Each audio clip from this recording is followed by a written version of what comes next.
رضا حقا حتى محامي بغى يترافع عليه وقالها في الجلسه، هو قال لهم راه حتى محامي بغى يترافع عليه على ود داكشي اللي وقع. بدات اليوم الاثنين أولى جلسات محاكمة تيك توكر رضا بوزيدي الشهير عبر مواقع التواصل بلقب الشينوية. وقررت الغرفة الجنحية بمحكمة عين السباع الدار البيضاء تأجيل النظر في الملف إلى جلسة 29 نوفمبر الجاري، وذلك لعدم وجود هيئة دفاع ود الشينوية. وقد طلب القاضي من رضا بوزيدي حسب ما توفرنا من معطيات عن هذه الجلسة باش يدير محامي يدافع عليه في الملف اللي متابع فيه بتهم السب والقذف والمس بالحياة الخاصة للغير عبر نشر ادعاءات بواسطة الأنظمة المعلوماتية بغرض التشهير والهجوم على محل الغير والسب والشتم والتهديد وإحداث الفوضى داخل مرفق أمني والتهديد بارتكاب جناية. السلام عليكم. بدر الدين، عندنا واحد العلاقه قريبه شويه لفاطمه بنت عباس. هي واحد انسانه طيبه نكذب على الله حرام نقولوا فيها كلمه حق، معامله كدير خير في الناس، كدير خير في الناس القراب ليها ولا البعاد ولا كل شيء. بالنسبه للموضوع ديال النزاع ديالها مع رضا، راه موضوع ديال النزاع ديال سب وقذف وشتم مسطره عاديه كدوز عاديه، ما عندها حتى علاقه بتاتا بهذوك التسريبات وداك الشيء اللي داك المشكل ديال رضا الكبير مع الدوله. ما عندها بتاتا حتى شي صله بداك الشيء.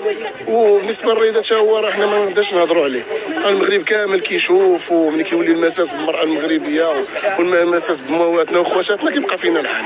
هادشي اللي كاين، هذا هو اللي كاين. يعني كلشي مستوهم وخرج الكفاله، كلشي خرج الكفاله الا هي. علاش خويا ما يمكنش حنا نجزموا في هذا الشيء، حيت المحامي اللي تعين ما عينوه حتى لهاد الجلسه اللي دازت اليوم، هو اللي غادي يقول لنا شنو كاين، حيت المحضر عندهم هما. ما يمكنش يعطيو لك انت تشوفوا كمواطن، ما يعطوكش مزاج. حنا راه شفنا المحامي، شفنا دراري اصدقاء ديالنا، حنا عندنا علاقه بهم وداك الشيء بحكم المهنه ديالنا وداك الشيء. خويا غادي يقول لنا هما علاش السبب، واش كاينه شي حاجه اللي خصها تعتقل عليها ولا لا. نورمالمون خصها تكون في حال الصراحه.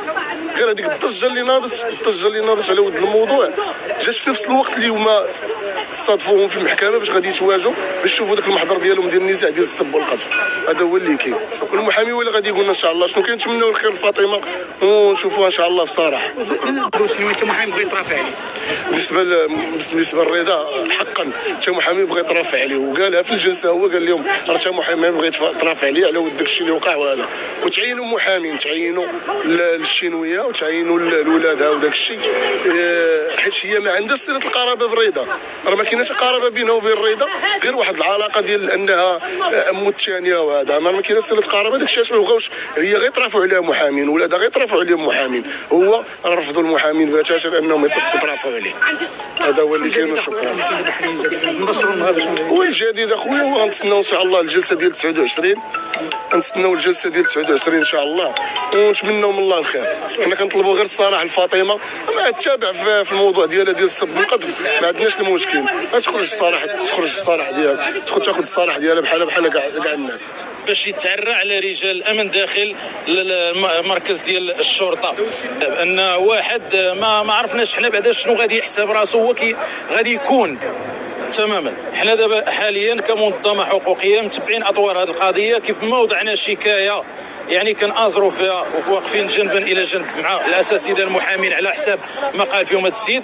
فكمنظمه اكيد غادي نوضعوا شكايه بهذا الفعل الشنيع اللي قام به هذا السيد. هذا القضاء المغربي عندنا اليقين ومتاكدين بانه غادي يكون صارم في التعامل مع هذا السيد هذا، وهذا الشيء اللي بغيناه هو انه يتم تطبيق اقصى العقوبات ليكون عبره لاي واحد. حنا ماشي ضد الحريات، ولكن ما يمكنش اننا نسمحوا للوحدين انهم يستغلوا الحريات ديالهم من اجل انتهاك حريه الاخرين.